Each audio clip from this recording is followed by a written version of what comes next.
I'm recording too now. Tell me if I get too quiet when... Now, am I too quiet? Has my voice gone down considerably? You literally sound the exact same to me.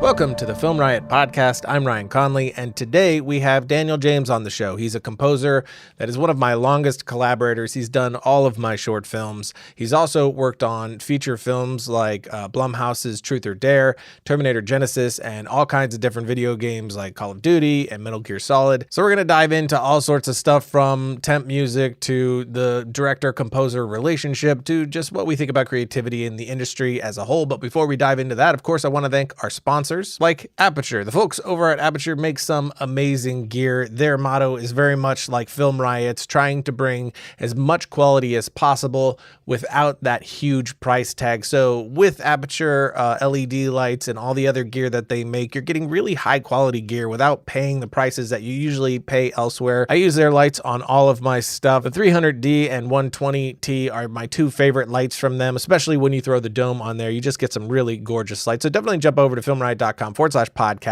and check out the links that we have for their gear there. I also want to thank Benro, who also makes gear that we use all the time, like tripod sliders and hi-hats. I talked about last episode how we used it on Ballistic, but I've really used it on every production we've been on in the past 3 years, I think. You can save 20% at benrousa.com by using the coupon code FilmRiot20 as well. So definitely jump over and do that. But like I said, filmriot.com/podcast. We have links for all of that stuff there, including reviews that we've done for some of their gear. But now it's time for me to shut my mouth and get into it with Daniel.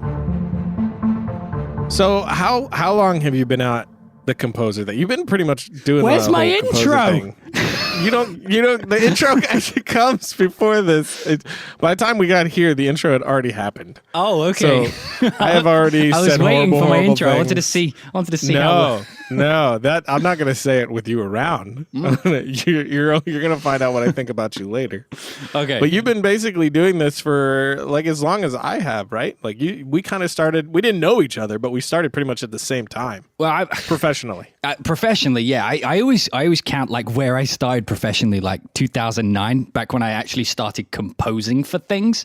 I mean, I started music like most people did. I imagine you did as well, but like most people when they're in their, like early teens, they all kind of join a band of some description. Totally. It's a really shitty band. Everybody joins that like really crappy band when they're in high school. And I was in one of those when I was like 14, 15 or something like that. But then, I was always the one who would produce the albums, right. Same. When the band would have their little jam sessions, their little recording sessions, right. I'd be the guy who was running the Cubase. I think it was called Cubasis back in the day. It was like the cheap version of Cubase. Anyway, so like I would do that. And then I realized, you can I was using Acid. Do you remember Acid? Did you ever use that? Did you ever use one called Dance EJ or something like that where you would just drag in loops and stuff? I knew of it, but I didn't. The irony, I was like, this isn't writing music. Now these days, that's all I do. No, I'm joking. I really don't do that.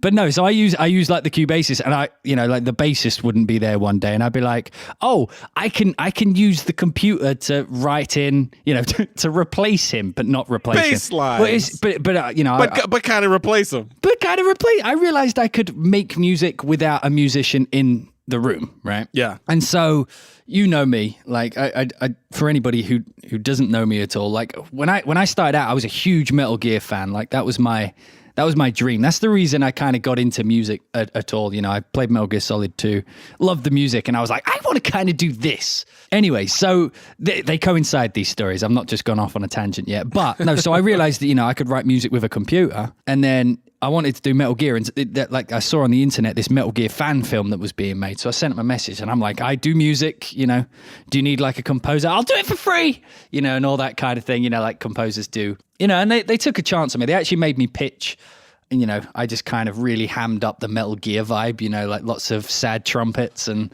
heroicness. Anyway, so I did all that. And they were like, okay, yeah, sure, we'll give you a shot. And I did that. And so I always considered that like my first job as a composer. I never trained. And that was 2009? 2009, yeah. And I never plan to be a composer. Like, Right. it was almost like it almost happened, you know. At the time, I didn't know what I was going to do, but they think I did a pretty good job, and I kind of got the knack for it. And then, I went from one little fan film to the next until it, rolled into what it is today. So yeah, we must have started around the same time. I think you were like 2008 or something, right? Well, Film Riot started in 2009, and I kind of count a lot of it like that. I was doing stuff professionally before then and running video studios, but Film Riot started in 2009, so that sort of trajectory kicked off around the same time that kind of yours did. Because, it was the same thing. Behind the scenes, we were doing things, but anything in any kind of public eye both started at the same time. I wonder if it's like a generational thing. Like, because, you're now getting into that relatively successful area, of your career. People know who you are. You're getting the bigger budgets. It's still Hopefully, please. But please let me make a movie.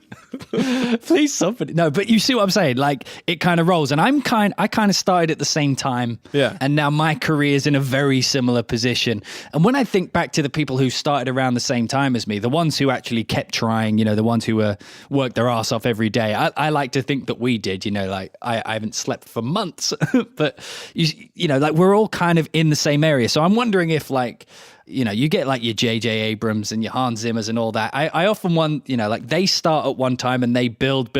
And you always feel like when you're coming up, that you're insufficient for the job, like you're not good enough. Oh yeah, because for sure. But they've always got that like generational leap on you. But then, if I was to look at where I am now and look back, I don't know, whatever it is now, like 8 years or whatever. No, almost 10. Jesus, 9 years. So, if I look at people who are 9 years behind me or whatever, and think about where they are now and looking at me, what's the phrase? It's hard to see the woods through the trees kind of thing. I think because I'm just, I'm in my own career. So I always feel like not quite as good as the guys ahead of me, but not realizing how far I've come, Do you ever feel that? Yeah, that's such a good point. I mean, we're not really on point to anything I thought we were going to talk about, but it doesn't matter. I like this. Yeah, that's a really interesting point. And it's like, do you actively try to like rise above that? Do you just ignore it and keep going? Because I mean, my approach to that has always just been ignore it and keep going. Don't really think about that, because we're also very similar in the fact that we both are in our own little bubbles. I mean, you're in LA now, but we were both off to ourselves doing our thing, just inside of a cave doing our thing, and then releasing it for people to see or to work with people. But we weren't in a traditional environment that people usually are to, maybe that would assist that, but I don't think so, because every artist I talk to says the exact same thing. But yeah, there's this huge feeling of just, I am not good enough. You are insufficient for the role at hand. And then that concern, because there is such a love and a passion for the thing, that there's that concern that you'll never quite be able to be that or do that or obtain that in any way. And I was having this conversation with, I think it was my intern. I forget who I was talking to. I talk a lot, but no, I was talking to someone. You? And I was kind of explaining, and this is one of those things that ties into, not feeling good enough for what you do. Yeah. Like, every time a creative starts a project, you have that moment where you just kind of sit there and go, I have no fucking idea what to do. Like, how have I made it to this point? I don't even know what I'm doing. There's a little panic. But that's the thing. Like, for me, like, it might be similar, because I mean, we both write, so it's you writing music, I'm writing words down on a page.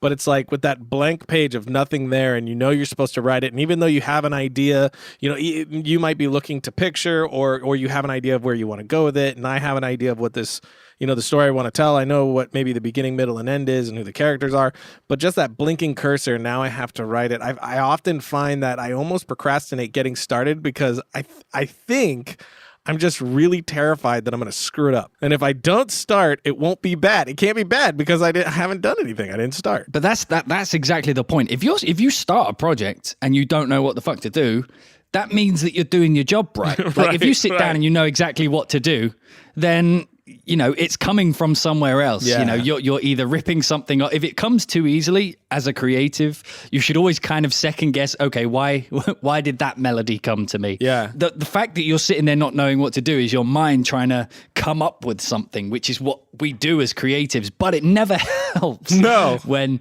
you have that inferiority complex, you're like, oh, I'm not good enough to do. See, I have no ideas, as if like John Williams is sitting there just like, easy. You know what I mean? Like, I'm sure even he has moments where he's like, oh, I guess I should do this, I guess. Yeah, it's a weird conundrum too when you get to like that point where you're making a thing and you got to decide whether the thing that you're making is good or not. Yes. You know what I mean? Like you can't really fully be objective. It's a subjective thing for sure. So you're making the thing that you think is cool, but at the same time, something that if you weren't involved with, you might love. You're the one conjuring it all up. Yeah. So there's like zero objectivity to it. Yeah, and I found that particularly over the last couple of years, I mean, you know this, but like my work schedule has just been insane. Yeah. Like I'm working on multiple things at once, and I learned like kind of the hard way that the more I try, the worse it gets. Like I'm getting too perfectionist or something with it. Yes. If I kind of just trust my subconscious, like done, send, done, send, Yeah. which sounds like a really shitty way of doing it. And to the outside world, they might think that you're half-arsing it or something.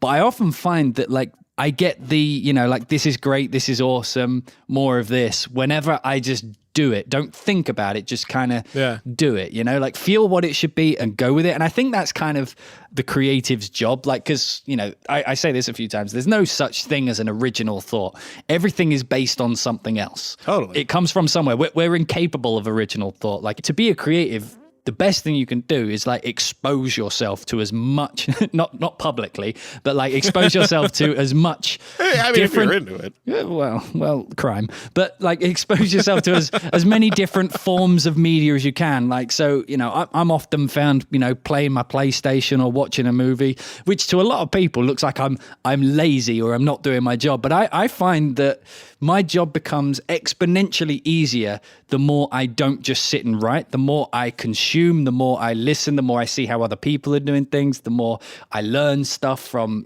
educational things.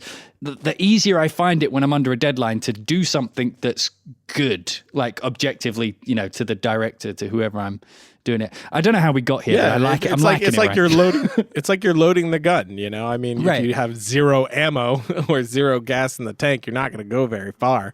But yeah, I totally agree with you. And it's not always even like media that you're consuming. It's just life in general. Like every story idea I've ever had is based off something, even when I don't think it is. And then I go back and I reread it or we're in pre-pro or I'm just thinking about it, developing it further. I realize, oh, this is totally about this one thing that happened to me or this person that I saw. Or I read an article and that pops up an idea. Or there's, a TV show. Like there's this reality TV show that my wife is watching and something that happened within the show gave me an idea for a story. It has nothing to do with the reality TV show.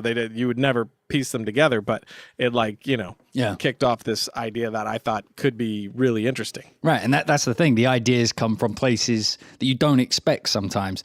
Sometimes I'll be watching a film and like some new jazz type thing will come on, something I've never heard before, like one of those really crazy things. And there'll just be like a 2-second thing where my brain just stores it like, oh, I like that, and it's in the subconscious. That's it. I don't even notice that I recognize it. But the next time I'm coming to write something and I do this cool thing, sometimes I don't even remember where it came from, but I remember the idea of the concept of what it was doing that made it work to the scene, So, yeah, I mean, like that's something I think you wanted to talk about today. So this actually ties quite nicely. That's why, like, when it comes to like temp music, for example, sometimes I like having the temp music there because there's something about the temp music with the director that's making the scene work. Right. Like whenever temp music's given to me, I never expect, I mean, sometimes it, depends on the director, they want you to rip it off. But a lot of the time it's, I don't know what I want, but something about this piece of music makes this work, you know? Yeah. And like I say with the jazz thing, there's something about like a little snippet and I'm like, oh, that made that moment work really well. And my subconscious will just take it in and I'll understand it. So, I mean, like, yeah, you could talk about temp music now if you like.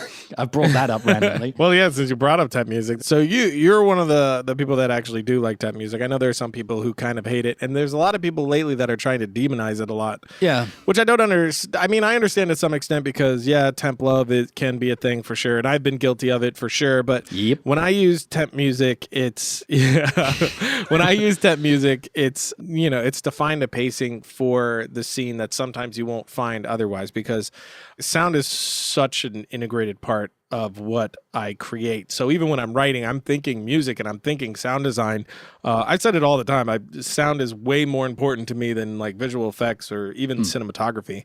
So really dialing that in and knowing what that's going to be is super important. So my stuff really does need often to be cut to some form of music because it was made to be that way. Right. Especially when you're dealing with horror. So I really like temp music for that. Temp music is also very difficult for me at times because it does become hard to like separate yourself from it.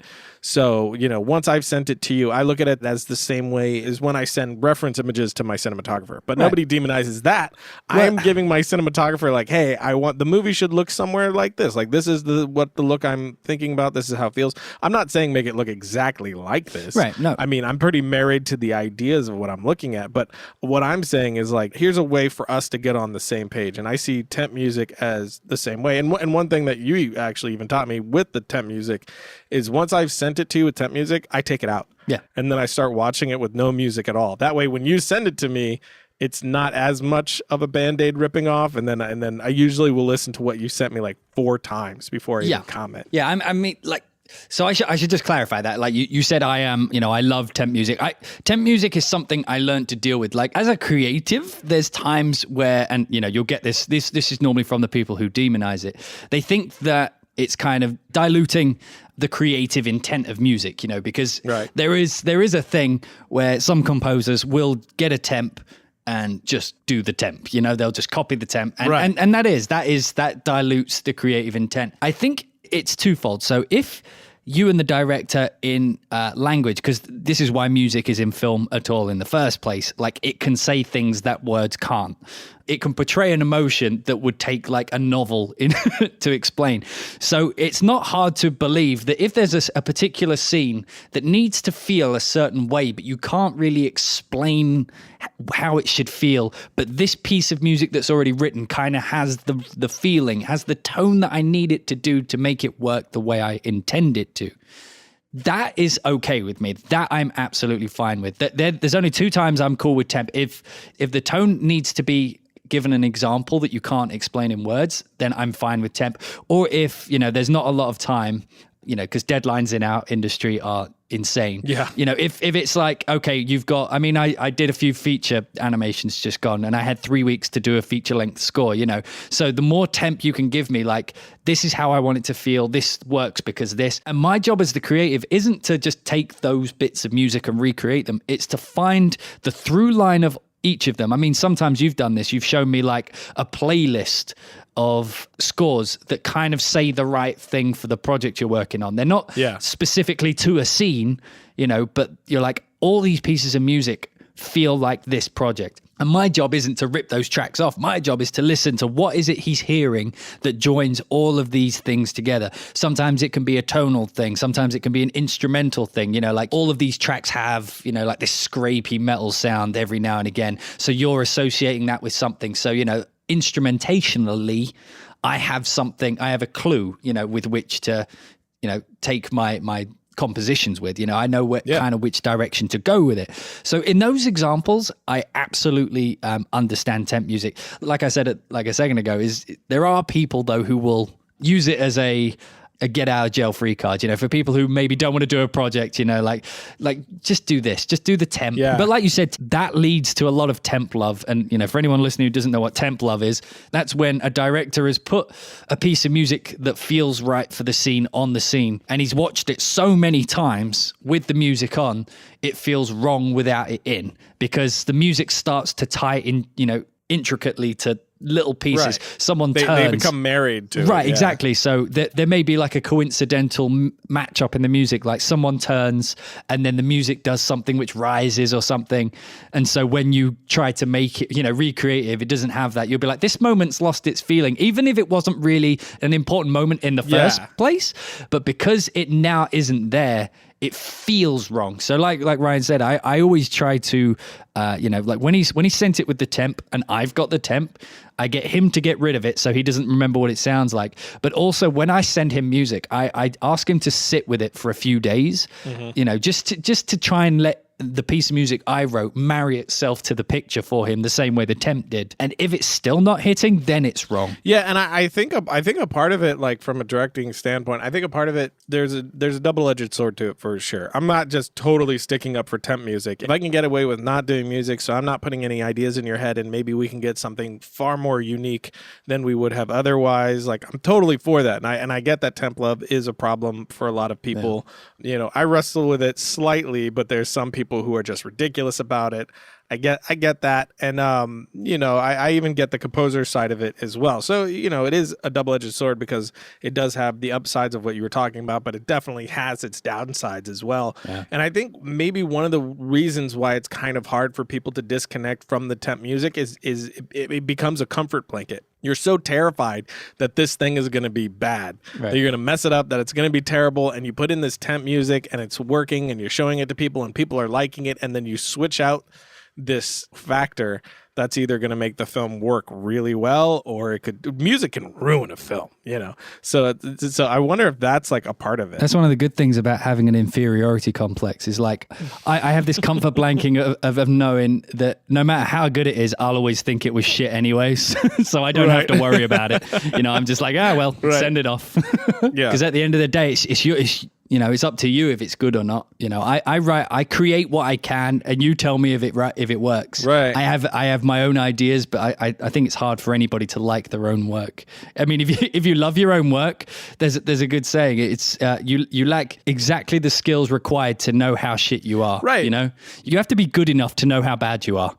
Yeah, totally. And there's like anybody who's super content with their work, I'm always concerned about it because everyone that I know who's I find incredibly talented is always so angry at themselves for not hitting the level that they were reaching for, and they just want to try again. Let me try again. Yeah, I could do better. Let me go one more time. And that's every time without fail. And I bet you if you talk to like some of the greatest of all time, that's how they feel. It's like, let me go up to bat one more time, Yeah. But let's move on from temp music into you've worked on like Hollywood features. How many? Oh, 2, I guess, at this point. I'm trying to think. So I worked on Terminator Genisys as hybrid production, which was, I was responsible for all the sound designs and synths and big percussion, things like that. I worked on Ride Along 2, Kevin Hart and Ice Cube. That was fun. I forget what my official title was on that one, but, I helped out on that one too. And that was Chris Lennox. Have I done more? I forget. Like, I may have done. Well, didn't you work with Hans Zimmer a bit? Oh, yeah. So that was way back in the day. I was like an assistant for a few weeks on Sherlock Holmes. What was it? A Game of Shadows or something like that. Yeah, that was actually... What was your function on that one? I was like the odd job guy. If someone needed MIDI massaging, which is actually a term, rendering out stems... Basically all the bits a composer doesn't want to do. Right. But yeah, that was an awesome opportunity, like I got to see how it was done. But it felt, like I was basically like in an assistant's role, but more of an odd job assistant, and I always dreamt of doing Metal Gear.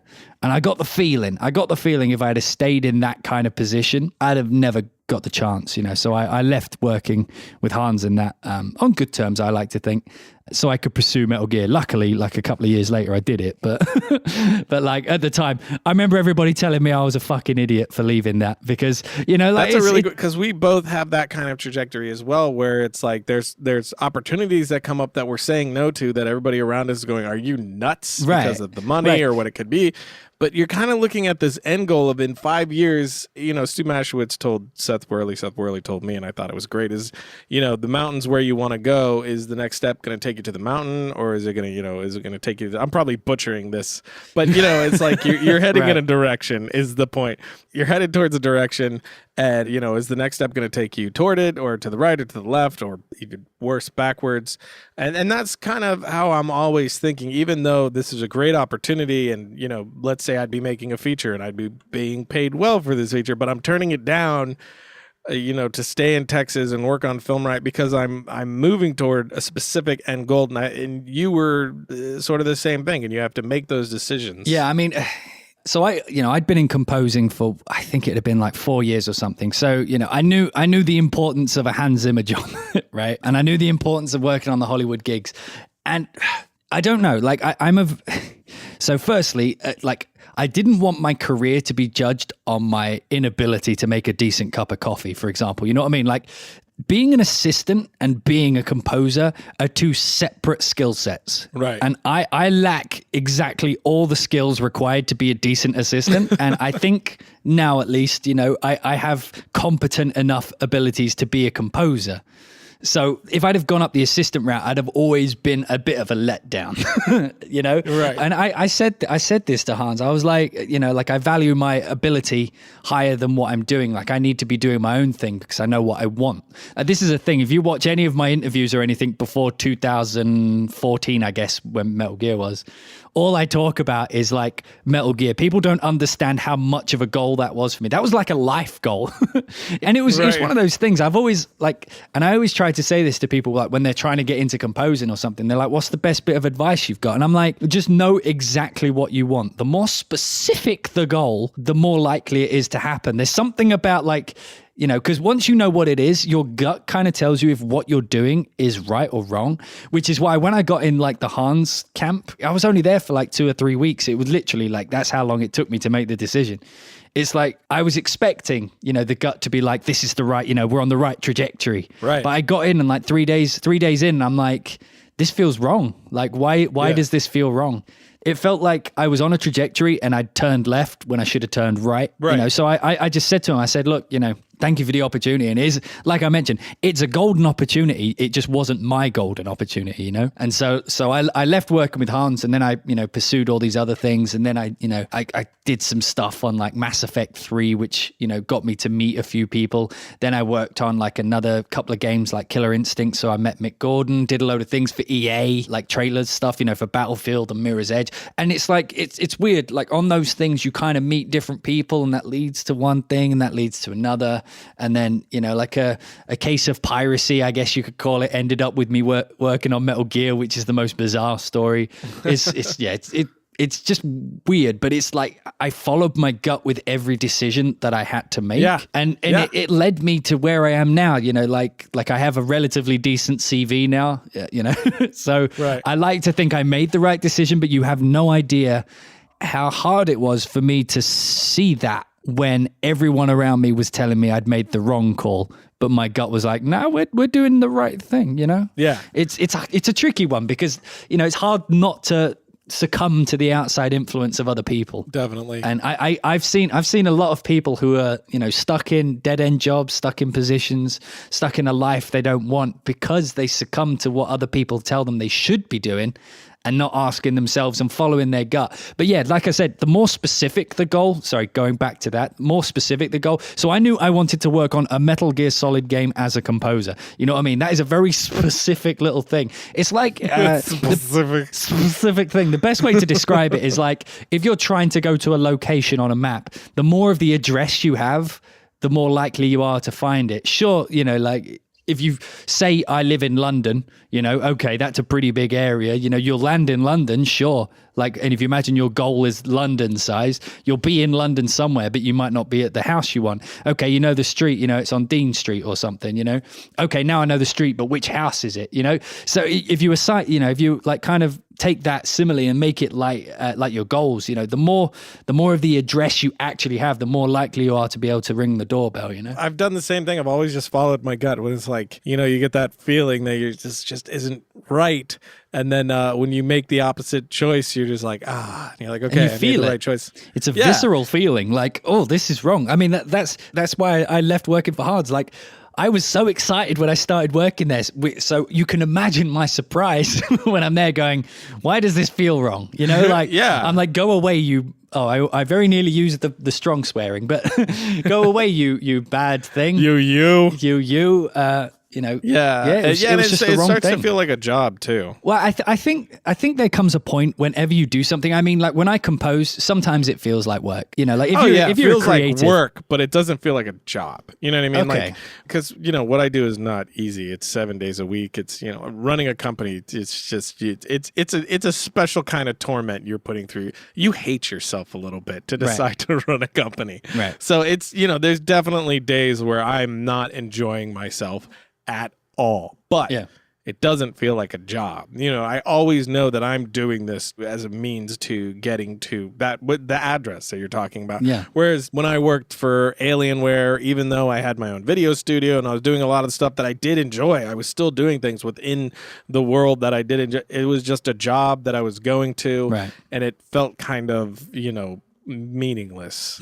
Whereas, although what we do feels like work very often, and it's hard very often, and it's not fun often, it feels like it's on the right path. I only ever had 2 jobs before being a composer. You bastard. I stocked shelves at like a Woolworths. I stocked shelves. Yeah. I did too. So we both know what a job feels like. If you want to know what a job feels like, it's stocking shelves on, Yeah, man.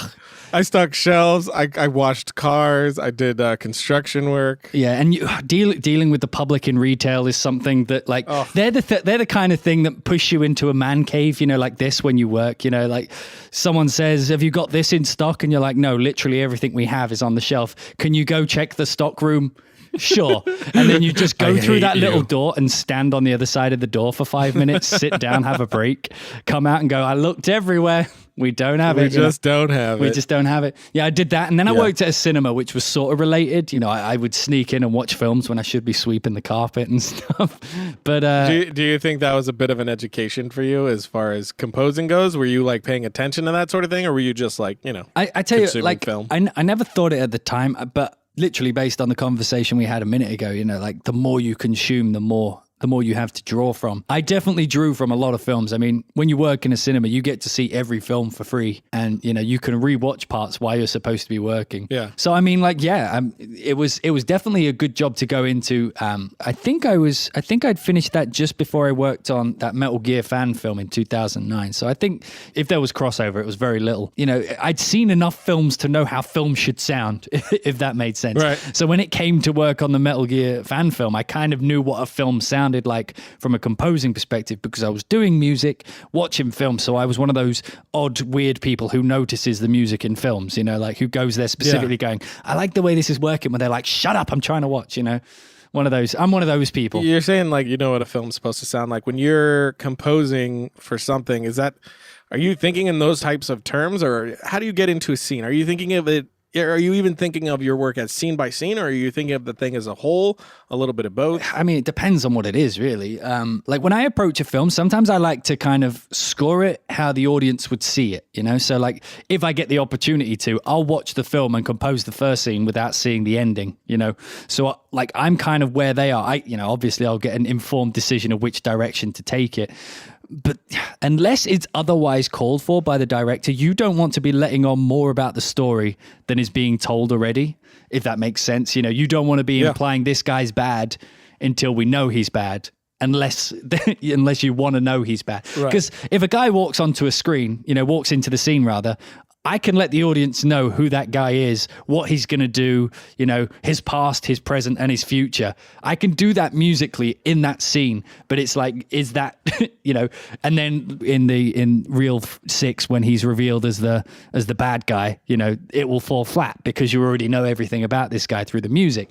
So, I will usually try to approach it like in a linear fashion, like start at the beginning and work my way up to it. If something like, if this scene feels big and epic, it's going to go big and epic, and if it gets bigger and more epic later, I can do that too. So I'll try and approach it like that. And then there's other times where I know the trajectory of the story, and so I will do each scene kind of individually and the hard thing to do is to keep that through line going, like if a character's developing, I mean, you can do these kinds of things where you have a theme for a character, say in the beginning when they haven't quite found themselves, you can break the theme up a bit, maybe play it on different instruments. When they're becoming more heroic or becoming more, sure of themselves, the theme has more of a structure and a harmony with it, and it's got a bigger orchestration to it. And then when the hero's full on, you've got the full orchestra playing just the melody. You can do these things. What's the word I'm looking for? It's like you can symbolize a character with symbolic standpoint. Yeah, you can do things like that, like instruments that represent characters. You can do these things, and it all comes down to the project and the director. I mean, there's many different ways, and a lot of the time it isn't. I mean, that's something that a lot of composers, particularly new ones, don't understand, is that your role as a composer isn't, you're not a single person on this project. You are a collaborator on this project. You are working with the director. So, these aren't decisions I make by myself. So like you say, like, how do I approach a scene? I approach it by asking you what it needs. I can look at a scene and think, okay, this feels to me like this is happening. And you could be like, well, no, because this is going to happen. So we don't want to let on that yet. This guy may be acting suspicious, but we kind of want to ignore that musically, because we want it to be more impactful later. So, this is a conversation a composer and a director have together. This isn't something that I would just go away. So at the end of the day, I mean, it's more what we decide. It's all about impacts and misdirection. That's all we're doing, really. Something in the plot needs to have an accent. It needs to, the audience needs to know it's important. I can do that. Yeah. If someone thinks something is important, I can trick someone into thinking this guy's a bad guy. Even if two people are talking and they're like, the music, oh, this guy's bad. And then later he turns out to be the hero, or, he was a red herring all along. These are things that, that's what music does. It's an emotional steering wheel, essentially. So it's up to us as the composer to deliver that, but it's up to you as the director to tell us where to go, Right. A lot of the time we can kind of feel it out ourselves. Like, that's not a problem. If you give me the score and say, do it, I can come at you with a score that has all its twists and turns. They just might not be the ones that you intended, because right. You've lived with the film for 6 months. I've got it for 3 weeks. Totally. which I mean, really speaks to what a director's job is as a whole, really, is to sort of bring all these, incredible creatives together, and then just make sure everybody's on the right path together. Not necessarily for me to tell you exactly, what note to push, but to make sure that you're on the same path as my sound designer, as my visual effects artist, as my editor, as my colorist. Is just make sure we're all making the same movie. Yeah. So that's a great point. But you were talking about theme, and that always really interests me. And I've never asked this question, but how do you arrive at a theme? So you have your character. What's your in to figuring out, musically what explains who this character is? That's a tricky question. Like, it's one of those things that totally depends. Sometimes you'll sit there for days and nothing will come to you. And then you just start writing, and all of a sudden, like with temp music, something starts to marry up. Sometimes you can just write a piece of music and you feel like, oh, actually, this feels like this represents what this character is. But it all depends on, you could take words and turn them into music. So this character is strong, or he's weak at the beginning. So, melodically, you can have weak jumps in the music. You can jump to non-stable things, like minor seconds or something, something which doesn't sound right in a melody.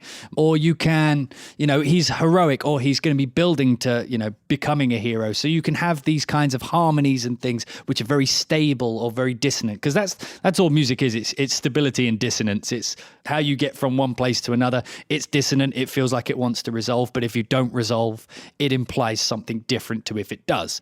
So when you're talking about themes, you literally turn the character into these terms. You turn them into human emotions. Like, this is a weak character who's got strong ambition. Ambition has a musical feeling. You can imply ambition. You can imply misintent. You can imply these things, but you kind of have to have the full arc of the character. And when you know what he is and what he becomes. So if, let's say we've got like Batman Begins, for example, we know Batman's going to be the hero by the end. So you're not playing the hero theme at the beginning because he's not a hero yet. So you need something which would work like melodically, that you can harmonize in a way which isn't heroic, but still has the potential for heroicness. You know, it's very tricky. Like when you write a theme, like, and by this I mean like a melodic theme for a character, it has to be able to be used in different circumstances. You can change like certain notes within it, but the form of it has to be the same. You know, the rhythm of it. Sorry, this is a very technical answer, but like the rhythm of the melody shouldn't change much. The melody shape. So if it's da da da, if you want that to be like sad da da da or da da, you know, it needs to keep that shape of going up. You know, so if you have da da da da da da da da da, it needs to keep that shape regardless of what the notes are, and the rhythm should kind of stay in the same place so that it's recognizable as that melody for the character. And then what you do is, you know, you look at the scene, and if the character's going to be heroic at the end, like I said earlier, but he's not yet. So you could have that shape, but it plays a lot slower and a lot lower. And maybe the melodic jumps aren't as far apart, but the shape stays the same. And then the more heroic he gets, the more stable the chords underneath it get. And then by the end, you've got nothing but big, fanciful major minor chords. Right. You know, his theme's being played on French horns and trumpets with high strings, you know, doubling it. And it feels like, okay, we've landed.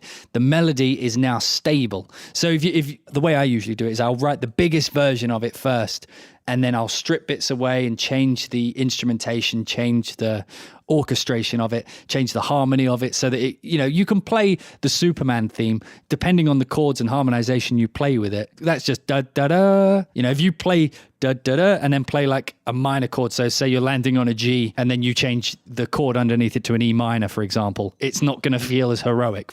But da da da can be used both in a sad and broken way, and it can be used in a strong and heroic way, if that makes any sense whatsoever. It does. And about building out the main end goal theme is kind of the same way that I like to write, is like knowing, I don't always write this way, but more times than not, knowing where we're going to end, knowing what the character's arc is going to be, in the end, who they are, right, helps me write the rest, because, you know, you're taking them through the process. So it sounds like it's pretty much the same process. Yeah, if you know the destination, it's much easier to figure out the route. You know what I mean? If you know where you're going, you know the direction you're heading. So, you know, again, I'm using a lot of map references, but, you know, like if you pinpoint where the score's going to end, you can see all the rough terrain and bad turns and bad neighborhoods you're going to go through before you get there. You know, like it's like a roadmap. So I always try to, you know, figure out the biggest and most stable version that this theme will ever be, if it gets there at all. Like if there's you can imply things musically as well. So say you've got a heroic character, but he's deeply flawed. You can do that. You can have certain harmonies that will build into that. That's another little trick you can use for themes. You can use the harmony without the melody to imply the flaws. So, you know, like if he's having a flawed scene, you're not playing the melody, but you're playing what the harmony would have been, you know, maybe with a sad or an inverted version of the theme. You know, you can play these little tricks, which actually help compositionally when you're writing a score. It makes things much easier in terms of time and figuring out what to do with the score, you know. So you know that everything's flipped upside down, you know, the character's lost everything he thought he was working towards. You can play that melody backwards and it will still kind of register as his theme, like subconsciously, but it feels wrong. Or you can flip it upside down. You know, you could literally just do the mirror on the score trick and see what it looks like upside down, the shape, and then you can play the shape that way. I mean, these are the kind of fun little tricks you can play around with, you know, that make your life a little easier sometimes, you know. So you come up with one theme, you can twist, turn, reharmonize, you can chop it up, move bits around. As long as you know what it is and you are confident with what it is, it will translate. I mean, obviously it has to work in the first place, but once you have something and you're confident about it, that will translate to the audience. I mean, it's like whenever you're doing, like if you're doing a speech, you could say the most nonsensical thing. I'm not going to get political, but you could say the most nonsensical thing. But if you say it with confidence, people are more likely to go along with it than if you said it timidly. Right. And it's the same with a theme. If you can say a theme with confidence, even if it sounds really dissonant and, you know, a little bit unique that no one's ever really done before, if you're saying it confidently, it will translate. Right. But yeah, I think that's important, particularly for a theme. Yeah, I love that. And you know, let's shift away from sort of the ideas and just the pure creative into kind of like the technical as we slowly wrap up, what's your software of choice? Oh, so I use two main bits of software. I use one called Cubase, which these are DAWs, by the way, Digital Audio Workstations. I think that stands for. I could be wrong, and all the composers are now laughing at me, but I don't care what it means. So Cubase is the main one I use now. I used to use, and I still occasionally use one called Ableton Live, but I moved away from Ableton Live. So I get asked that question a lot. So I'm going to tell all of your podcast listeners who don't give two flying fucks about it, but I'm going to tell them anyway, I used to use Ableton Live, and Ableton Live is really good at manipulating audio. So if ever I have a score when a lot of the writing process is manipulating like big drum loops and guitar hits, and, things like that, things where I want to take organic material and turn it into sound design type music, lots of synths, things like that, I'll use Ableton Live because from a technical standpoint, it handles audio very well in terms of manipulation. It's great. So I still use it for sound design and things like that. But it also lacks a lot of the most basic fundamental features for writing music, like being able to edit multiple MIDI clips at once from a technical standpoint is insane. So if I need to transpose, which means to make all the notes of the score either higher or lower, I may deliver a piece of music and you're like, yeah, but it sounds too low. It's giving the wrong impression. Can you just transpose it up so it feels more, in line with what the tone should be? In Ableton Live, I'd have to click each individual instrument and up. And then the next one, select all, up. And sometimes, you've got like 80 MIDI clips layered up, you know what I mean? You'll be there for fucking ages. So it's little things like that which make it very hard to work with. You can't make your own keyboard shortcuts, really. I mean, you can in a weird way, but it's not very user-friendly in terms of composition. It's great for editing and designing sounds, but composition. So I moved over to Cubase, which has all the features I could ever want. I can edit multiple MIDI clips. It has the snapped in window. It has render in place, which if you're working on a smaller machine like I did a lot last year, I did a couple of films and games on a laptop, which was more of a can I do it as opposed to do it this way. So I use Cubase now because it's more focused, and that's the thing with when you pick a DAW. Like I recently watched the Hans Zimmer masterclass, and he said something which I both agreed and disagreed with at the same time. It was a strange cognitive dissonance. It's a fair point, and I agree with it to a point. And the thing was, the best software to use is the one you're most familiar with, the one that gets you to the idea the quickest. Right. I agree with that to a degree, okay? For me, that used to be Ableton Live. I could get from the concept to the product in the quickest way possible.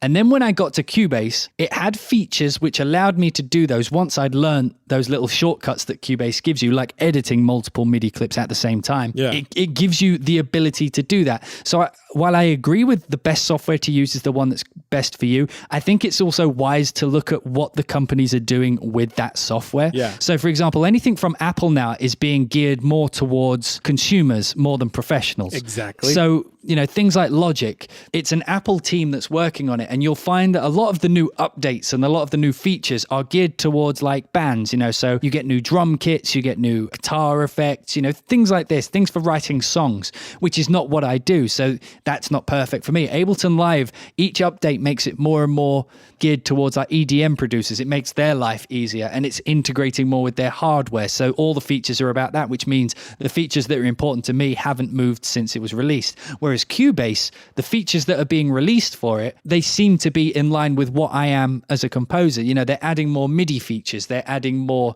creative effects for sound design, things like that. And, a lot of that comes from, Hans Zimmer uses Cubase, Harry Gregson Williams uses Cubase, and they know this, I think. So, they keep us as composers in mind when they create. So yes, the best software is the one that gets you there fastest, but at the same time, you need to look at where that company's going because you may be stuck with the features you have now for the rest of time. Whereas, you know, are you going to have to jump ship eventually anyway? Yes, exactly. There comes a point when your best interest as an artist has to be addressed. I could happily use Ableton Live for the rest of my life, but I know that there's features that are being added to Cubase, which I would absolutely love and would make my life a million times easier if they were in Ableton Live. But that's not their focus. That's not their target audience. The same with Logic for me. The same with Pro Tools is for mixers. It's not really for composers. Yeah. Digital Performer's one that's good for scoring. And that's another thing. Like, I could use Digital Performer, but it doesn't have that kind of bridge between composition and sound design that I do. And Cubase kind of fills both of those niches. So, that's how I picked what it is. So yes, that is the software I use to write it. Sorry, I didn't mean to turn that into like a 10-minute answer. It's fine. Last question for Sure. you, Daniel James. Has it been an hour already? You've given a lot of advice, actually, throughout this podcast. But what would be a piece of advice for someone just starting out? They just got Cubase. They ultimately kind of want to do what you're doing. They want to compose. They want to compose to picture, whether that's a video game or a film. What would you suggest is something that they need to keep in mind, or a way that they can practice or refine their skills? What's something that you found that really helped you drive in the right direction? Figure out what you are and not what other people say you should be, if that makes sense. So when you start out, you'll get a lot of directors saying, make it sound like Hans Zimmer, make it sound like John Williams, make it sound like this.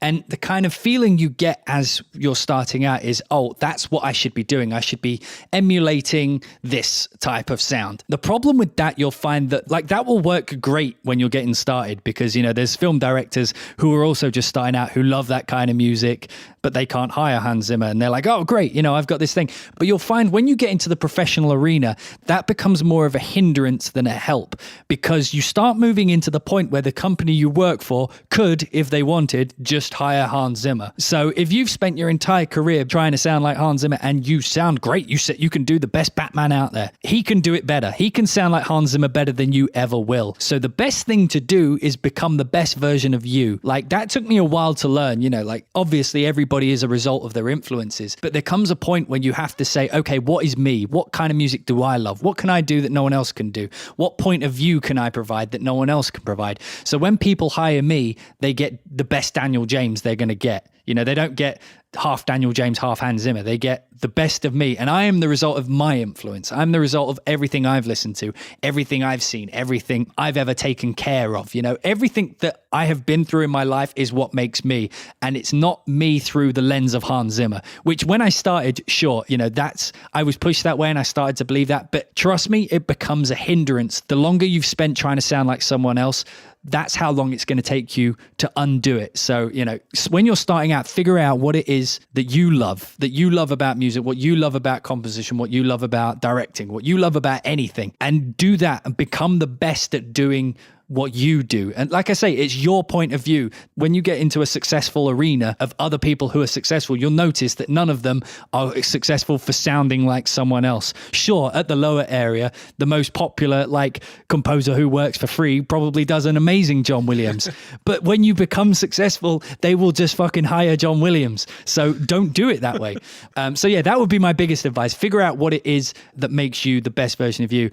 And you'll find that you start to become, I think, a verb? Make it more Daniel James. Like, I've had that a few times, Right. It's like I've had as a comment, make it more Daniel James, and that's a great thing, because that means that I have something that they can pinpoint. And I don't know if, Ryan, if you can hear my sound when I deliver scores, sure. I think even if I deliver a horror score or an action score or a romance score, whatever I deliver, it always seems to have a bit of me in it.